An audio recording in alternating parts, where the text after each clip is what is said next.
Welcome back, everybody. My name is Reed. Along with me, as always, is Mike. We are two guys in a stack of comics. This year, we have been going through and just talking about some characters that we really love in comic books. We always want to talk about positive things. So we kind of highlighted 7 or 8 characters. One of the last two of those that we're going to look at. And today, we finally get to your favorite character, Mike, the Flash himself, Barry Allen specifically. So we'll talk a little Jay Garrick and a little Wally West, but mainly we are focusing on Barry Allen, probably one of the most important comic book characters, period. When you look at his historical importance to DC and the overall superhero medium overall and what he did as a character for that. Mike, I will kick it to you on this though. This is your guy. This is your all-time favorite. The I reason know. you have the stacks of comics seems to be Mr. Barry Allen. So I will turn it over to you, sir. What is it that you love about Barry Allen as a character that grabbed you and made you a fan? Most of those stacks behind me you see are Flash comics, right? And how did you end up wearing red tonight and I didn't? If I'd Yep. known we are going to I do had to Barry balance it. I knew Allen, we were talking Flash. Had to bring it. I don't own many red things, but I figured I would go with what I had. well, good for you. I've always loved the Flash since I was a kid. Barry Allen, as a created character, is just so important. And when I was a kid and I was collecting when I first started collecting comics, the reason I got so deep into comic book history because of the history of Flash comics. So when I was putting together runs of Flash comics back when I was a kid, I would go to antique shows. This is before comic book shows and comic book stores were really a thing. You had to go to antique stores, antique shows to find these older comics. And I was hunting down back issues of Barry Allen Flash, and I stumbled across, Flash number 51. And I was like, wait a minute, this Flash looks different. He's got a little helmet on, and his name is Jay Garrick. What's going on with this? And then I started finding out a little bit more about the history, how his comic was originally canceled and in 1949, and there were no Flash comics for about 6 years or so. And then you would find out about the advent of Showcase 4, which was his reinvention in 1956. So what happened there? It made me very curious. And there was Jackson going back to finish his homework on a Sunday night, because you know what's going on Monday. We're recording this on a Sunday night after the long Thanksgiving weekend. So so the importance of Flash can't be understated, because even though he's not one of the Trinity that everyone calls it, or a huge popular superhero like Spider-Man, or Superman or Batman or Wonder Woman, he kickstarted the whole thing. And back in the 50s, if you don't know, comic books were on the verge of just publishers were going out of business. EC Comics went out of business. Marvel was really struggling, and DC was struggling too. In an interview, Carmine Infantino said at one point, because he started with DC in the 40s, he said at one point we were publishing 53 comics a month, 53 different titles. And he said by the mid 50s, we were down to like six. Mhm. So if that gives you any idea of how much trouble comic books were in and the struggle it was to survive, Carmine always counted his lucky stars. He goes, I was one of the very few lucky ones that was able to continue working. And at some point in 1955 or 56, when they were spitballing ideas on what to do for the next comics, they said, well, why don't we try and bring the superheroes back? A few people had tried and failed in the early 50s. And they decided to try Flash out, but they totally redesigned it. And they went from the guy in the red shirt and blue pants with the helmet on the Golden Age Flash to a sleek down one piece, costume, no cape, just a runner. And Carmine designed that character beautifully. And they tried it out in their comic book, kind of like Amazing Fantasy was for Atlas and Marvel. Yeah. DC had one too. It was called Showcase. And it was the fourth Showcase title. So, they're just trying to survive. And they thought, superhero comics always sold well for us. And maybe there's a new generation of kids that's ready to pick up and love superheroes again. It was a huge success.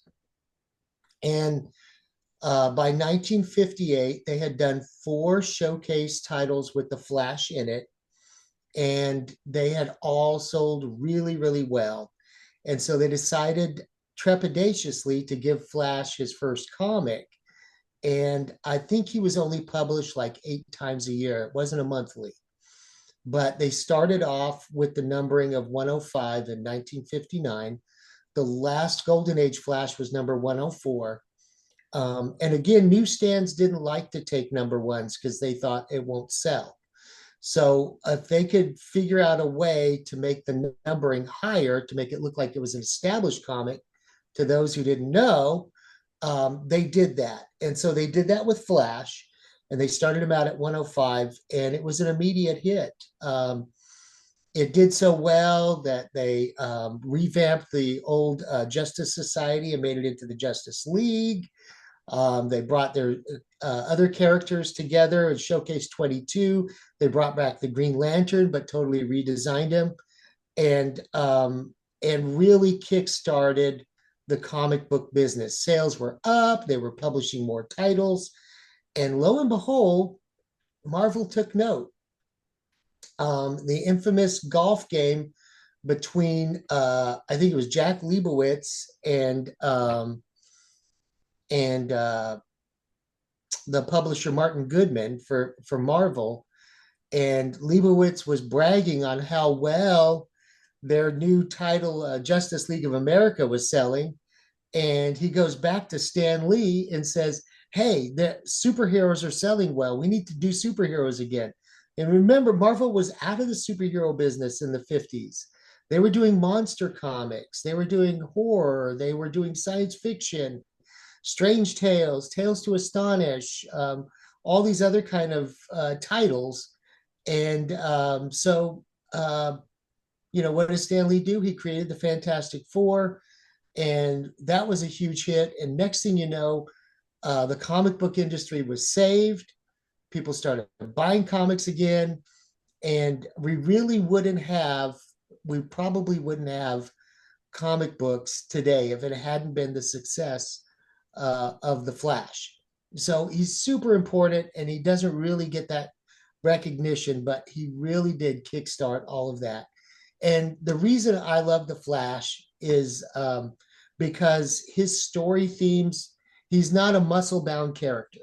He's a scientist, so he uses his mind and then he uses his legs to get the bad guys. And in his journeys, inevitably, they take him through time, into the future, into the past. He always had, thanks to the wonderful writing of John Broome, he always had these kind of like sci-fi themes because John Broome was a science fiction writer at heart. And the wonderful artwork of Carmine Infantino showing the Flash running around across the page in that unique style, how he visualized super speed like he did in a two-dimensional format was just, it was great to read as a kid. And so, yeah, I love all those back issues. But for you Marvel heads out there, just keep in mind, if it hadn't been for Flash inspiring the rest of the comic book companies to get on board with superheroes, there would have never This is been your put some respect on Barry Allen's yeah, name. if it Kind wasn't of. for Barry Allen, there would have never been a Spider-Man or a Fantastic Four, all of that, but from the success of the Flash, you have Flash to thank for modern comic books, in my opinion. So Yeah, I think you do go look. I mean, what there was the whole Wordham thing, right? The whole seduction to the innocent, and people thinking comics were evil, and all that really devastated the industry. Like, I mean, what Batman and Superman are barely hanging on in the 50s, teetering near cancellation, and then that showcase happens and everything kicks back up. That was an interesting thing when me and you became friends, is I was not really aware of how important Barry Allen was historically over all the DC comics and then what that launch did. I think you also look at the Flash. What's so interesting with Barry is how many times has Barry just been involved in these massive events? You know, you look at Crisis on Infinite Earths, which led to that relaunch. Barry largely yeah, has the most heroic moment of that series. You look at Flashpoint, where they use Barry again to reset and give us the new 52. I think what I do like about Barry Allen as a character, and I won't, when I was a kid in the 90s, the Flash was Wally West. Like, I really, like you said, we didn't really have Wikipedia and stuff like that to go back. And so occasionally you'd see Barry's name dropped in a comic. And if I'd go back and find like an older 80s or, early 70s comic, you'd see Barry Allen in there. But for me, growing up, Wally West was the Flash. And then you go and you see how much Barry actually mattered as I got older and reading some of those older stories. I think what's really cool and stands out to me about Barry, and this is the angle of the character that I really like and why I think he is by far the most superior Flash character. I love the detective side of Barry Allen, the forensic analysis and things like that. And I've always been disappointed they don't lean into that enough. But there are some artists and some comics who have done that. And I think, like you said, that marriage of kind of this science fiction world that Barry can have, traveling between dimensions and all kinds of different things, alternate timelines. You throw in the very, superpowers of his villains, the rogues, which we'll talk in a second about. But I think he always just had a really cool balance of kind of this detective who handles these out of this world kind of issues and uses that. And I think that's one of the cool things about Barry is he's a character truly, I think, very similar in the vein of like a Bruce Wayne, where it's not really his abilities that make him the hero. It's his mind. It's his ability to analytically look at things and use his science and his smarts and things like that. And it's one of those things where it's Barry Allen was the hero. The powers the Flash gave him allowed him to be more of a hero than he was, but he was always yeah. going to be a hero regardless. And I think that's such an admirable and cool thing. And that's where I always liked DC Comics, is I loved that idea that like Clark Kent, Bruce Wayne, Barry Allen, it's not necessarily the superhero identity that makes those characters heroes. They were always going to be heroic. The superhero piece just enhanced who they were as people, and I think that's really cool. I think Barry lately, to me, and that's where I'm so sad he doesn't have a comic now. I think some of the stuff Jeff Johns did, bringing him back with Flash Rebirth, was fantastic, and I thought the new 52 run, I think it was Francis Manapul and Brian Buccellato, I think we're on that one. I thought that was really good. I loved Josh Williamson's run on the character. Sadly, that was the last one we had, but I think he's had so many good stories recently, and I think a huge reason for that, outside of Batman and probably Spider-Man, I would have to say the Flash has probably one of the best rogues galleries of any of Oh the yeah. heroes. To the point that one of the best comics I've read in the last couple of years was that Rogues comic book they did with Yeah. Josh Williamson, where the Rogues were all kind of older and did one last heist. In the But magazine format, that was yeah, so like good. that Black Label stuff. For you, has the Rogues always been a part of why you like the Flash as well, just his interactions with those villains and things like that? Oh yeah. I mean, you gotta give Carmine and John Brome, you know, the you got to go back into their minds. They were basically given like a clean slate to come and build a brand new DC universe, and that included like this extraordinary rogues gallery, with the Pied Piper and Captain Captain Cold, Cold, Mirror Master. Heatwave, Mirror Master, Gorilla Grodd, all these great, great villains that have withstood the test of time. It's a really strong rogues gallery, which always made it interesting. And how special it was when they had those episodes where they would all team up together and he Mhm. would have to fight them all. That was always really exciting. And but yeah, his rogues gallery, Captain Boomerang, is just so strong. Only you throw in the greatest Flash villain of all, most likely Ubart Thawne. You throw in the Reverse Flash, and again, one of those truly cool villains. I've always liked Thawne as a villain, and again, I think it's a strength of Barry Allen in that you have this character who comes different time period, can Yeah, come. He's just a unique threat that just he's exists for the Flash. It's such a he's from cool the dynamic they set up with that. is he's from the future, right? And he just really goes, strikes at your heart. You truly hate Thawne. Yeah. If you're a Flash He's fan, he's the character absolutely that they make you like despise. like They've written him very well to make you hate him. I don't even know if Batman has a villain quite like that. You almost there seems to be almost a sympathy between Batman and the Joker. Like he understands he's insane, but as a reader and a Batman fan, I don't know how vehemently you hate the Joker. But if you're a Flash fan, you truly You like. truly hate the Reverse Here's a Flash. guy Yeah. that just came back to screw up Barry's life as bad as he could. Very vindictive and for no good reason at all. Thawne. I think that's where we'll talk a little bit about where the character is now and some of the disappointing things we've seen. And um, recently depowered again. I guess it's kind of like spraining his ankle every 4 or 5 years. They decide Barry can't be the Flash anymore. We've got Wally West going. I mean, Jeremy Adams wrote a really good Wally West run. I think the comic book right now is in a really not great place. I will say I'm still picking it up, but I have not enjoyed Flash in a good year or so because of the storytelling they got going currently. But Barry's been depowered. We had that happen in Absolute Power. Obviously, it's a DC universe. We're probably a couple issues away from Barry getting his powers back. For you, let's put you in your elevator pitch right now. They go, Mike, we need to relaunch the Flash comic. If you had to relaunch a Barry Allen Flash book, what would the pitch be for you? What would you like to see in a modern Barry Allen comic? I would really love to see him go CSI, Okay. because that's his roots. And I think you can't go wrong with that and team up with Batman from Detective Comics and have a crossover to get the series going. But they're in a bit of a quandary here, whereas and DC was this in two with Nightwing and Batman, So they're in a bit of a quandary here where even more so with the Flash because Wally West was the Flash for over 20 Uh, years. And yeah. so you have this whole generation of fans that absolutely love Wally. They don't know anything about Barry. Well, they do now, but they're out in Flash fandom. They're most of the modern Flash fans will tell you that Wally's their favorite, and Wally's a great character. Don't get me wrong, but I do feel, and you and I have talked about this, that if done well, it could support two books, one for each. Absolutely. But Yeah, I think it's ridiculous that he doesn't have a book.